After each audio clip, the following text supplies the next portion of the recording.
Assalamualaikum warahmatullahi wabarakatuh. Kami dari PIKR Mandiri Man 1 Pohuwato dan salam genre. Halo sahabat genre, apa kabar? Semoga kalian dalam keadaan sehat. Oke, di sini kami akan memberikan materi tentang KIE, Komunikasi, Informasi, dan Edukasi. Tapi sebelum itu, kami akan memperkenalkan diri. Perkenalkan, nama saya Razmi Pakaya. Di sini saya sebagai moderator. Dan nama saya Alin Ismail, saya sebagai pemateri. Oke teman-teman, sebelum memulai materi, kami akan memberikan informasi atau penjelasan mengenai COVID-19. COVID-19 adalah penyakit menular yang menyerang sistem pernafasan. COVID-19 ini teridentifikasi pertama kali di kota Wuhan, Provinsi Hubei, Cina pada Desember 2019. Nah, gejala-gejala dari COVID-19 ini yang pertama, gejala umumnya yakni sesak napas, demam tinggi, batuk berdahak, dan flu. Kalian untuk pencegahan dari COVID-19 ini seperti apa? Ya, kita dapat melakukan beberapa aktivitas. Yang pertama tetap di rumah, yang kedua mencuci tangan dengan bersih. Jangan cuma tangan yang bersih, kita juga harus memperhatikan lingkungan sekitar. Jangan sampai lingkungan sekitar kita juga kotor. Itu saja. Oke Kak, jadi untuk itu teman-teman semua, cara pencegahan ini ada dalam diri kita sendiri, agar terutama kita harus tetap berdiam di rumah dan menghindari kerumunan. Oke, langsung saja kita masuk kepada materi. Materi kita tentang KIE, Komunikasi, Informasi, dan Edukasi. Untuk itu, Kak Alin selaku pemateri akan menjelaskan tentang KIE. Kak Alin, apa sih komunikasi itu?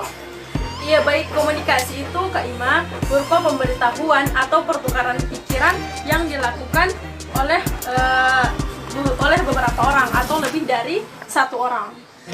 Jadi komunikasi di sini juga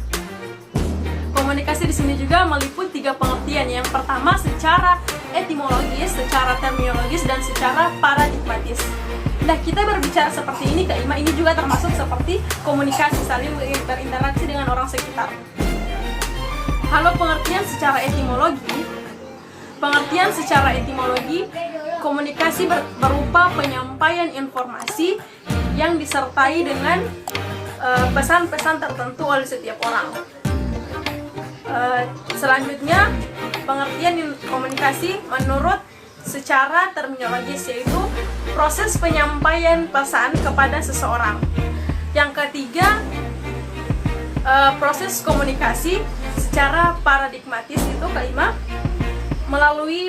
boleh melalui media massa dan non media massa. Ini lebih condong ke media, yang kalau contohnya ke media massa itu seperti televisi, radio, internet, dan lain sebagainya. Kalau komunikasi melalui non media massa itu seperti surat, telepon, dan lain sebagainya. Oh, jadi teman-teman, komunikasi ini sangat bermanfaat karena ini dapat manfaatnya seperti bisa menjalin hubungan sosial sesama manusia, dan intinya dalam kehidupan sehari-hari kita pasti sering berkomunikasi.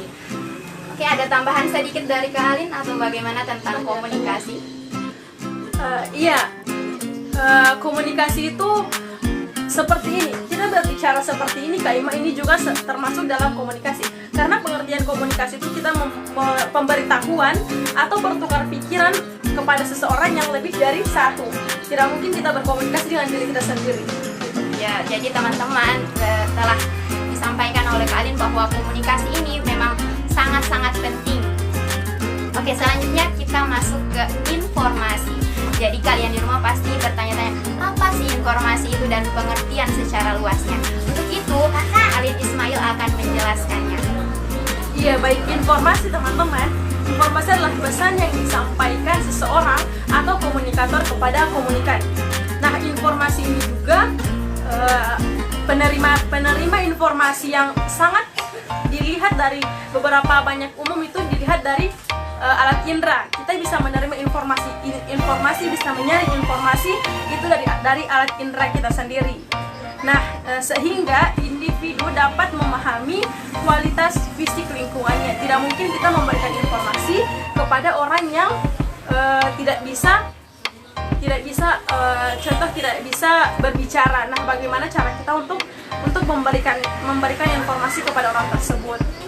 Oke, jadi komunikasi dan informasi ini berkaitan. Kenapa? Karena manfaat dari komunikasi itu sendiri adalah menyampaikan informasi. Nah, dari komunikasi itu kita dapat memberikan informasi kepada halayak banyak ataupun yang edukasi. Apalagi yang ini pasti teman-teman bertanya-tanya, apa sih edukasi? Kok aku baru dengar tentang edukasi? Untuk Kak Alin sendiri yang akan menjelaskan. Nah, edukasi ini bertujuan untuk merubah atau memperbaiki sikap seseorang yang lebih efektif dengan cara langsung dengan tatap muka, dengan cara bisa juga dengan bujukan, himbauan atau ajakan, supaya kita bisa bermanfaat bagi orang lain dan juga bisa bermanfaat bagi diri kita sendiri, bisa mengajak teman-teman ke hal-hal yang lebih efektif dan baik. Jadi kita seperti ini pun bisa melakukan edukasi dengan cara, ya. Memberikan kayak seperti ajakan untuk teman-teman untuk tetap di rumah. Jadi edukasi itu adalah bentuk ajakan atau himbauan. Tetapi kita harus ingat bahwa ketika kita menyampaikan atau menghimbau atau mengajak teman-teman, kita harus mengatakan dengan kata-kata yang baik. Iya. Dan untuk teman-teman sekalian, teman-teman harus pintar-pintar mengasah atau pintar-pintar menyaring kata-kata yang akan dikeluarkan nanti untuk orang lain. Jangan sampai kita sering berkomunikasi lewat telepon, komunikasi lewat internet, media, surat, dan lain sebagainya itu tanpa kita memikir panjang. Oke, Kak. Jadi ketiganya ini sangat berkaitan karena dari komunikasi, edukasi, dan informasi ini saling kayak misal telah saya jelaskan tadi bahwa komunikasi itu tujuannya untuk memberikan informasi, dan ketika kita melakukan edukasi atau ajakan, kita membutuhkan komunikasi dan informasi. Untuk itu kita sebagai remaja harus pintar-pintar dalam melakukan komunikasi, menyampaikan informasi, dan melakukan edukasi. Iya. Selanjutnya saya ingin bertanya. Nah, di sini ada beberapa pertanyaan yang mungkin ada di pikirannya teman-teman yang ingin ditanyakan. Nah, yang pertama, apa saja sih contoh dari komunikasi media massa dan non massa? Iya, contoh dari komunikasi media massa seperti saya sebutkan tadi, contoh media massa itu seperti televisi, radio, dan internet lainnya. Nah, komunikasi melalui media massa ini berupa internet bisa kita lihat dalam kehidupan sehari-hari itu dengan adanya Facebook. Kita bisa ngechat seseorang, bisa ngechat dia, kita bisa ngechat siapapun, siapa saja yang kita inginkan dengan memberikan informasi yang penting dan bertutur kata yang baik. Ya, jadi sekarang ini kan sudah banyak sosial media, jadi ada WA, dan Facebook. Nah, di situ kita bisa saling chat kan? Iya, bisa saling chat dengan berkomunikasi yang baik. Ya, Nah, jadi kalau komunikasi dengan non media massa, kalau berkomunikasi dengan media massa itu kan seperti saya sebutkan tadi, ada surat, ada koran, dan lain sebagainya. Kita bisa berkomunikasi melalui surat. Melalui surat kita bisa berkomunikasi dengan orang lain dan bisa juga menjalin hubungan erat dengan orang lain. Oke, jadi tidak lari dari komunikasi, informasi, dan edukasi. Ini sangat penting bagi kita sebagai remaja dan seluruh masyarakat. Oke, selanjutnya Kak Alin, bagaimana cara menyampaikan informasi kepada orang yang tunarungu, kayak dia tidak bisa mendengar sementara dia membutuhkan informasi itu sendiri? Ini pertanyaannya ini sangat bagus teman-teman sekalian. Bagaimana cara kita berkomunikasi atau memberikan informasi kepada orang yang tunarungu atau yang tidak bisa mendengar? Kita bisa melakukan komunikasi dengan orang tersebut dengan cara tulisan. Kita bisa menulis atau kita bisa Kita bisa juga melalui media massa, dengan cara chat, jadi bisa menyampaikan informasi. Iya, jadi kalau kita menanggapi orang yang tidak bisa mendengar dengan memberikan informasi, kita bisa langsung menulis informasi apa yang kita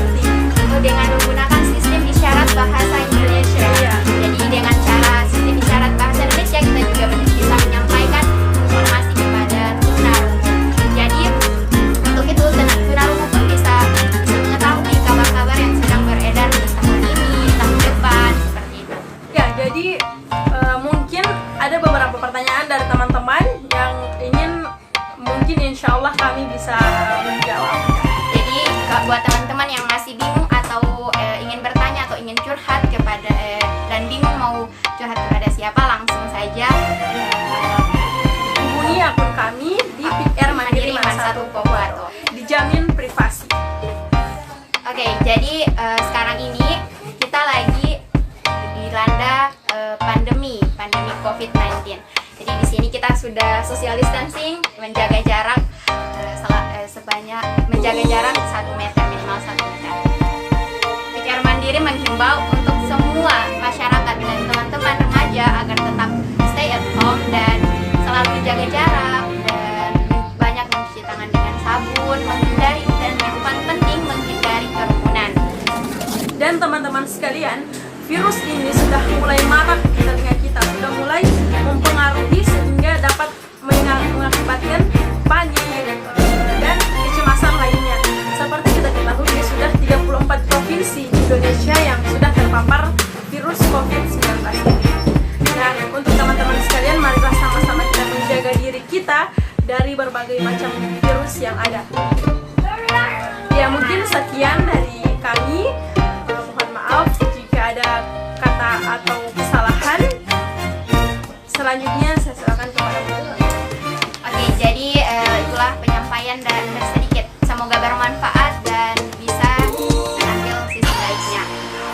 Sekali lagi untuk semua teman-teman agar tetap di rumah dan jangan berkerumunan. Untuk itu saya Rasifa Kaya Dan saya Ismail.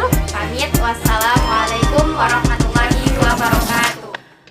Salam genre, Salam remaja genre, sehat, cerdas, ceria. genre Indonesia, Saatnya yang muda yang berencana.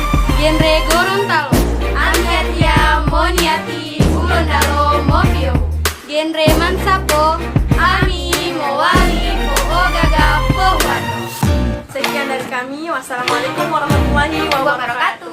Wabarakatuh. Hellcat.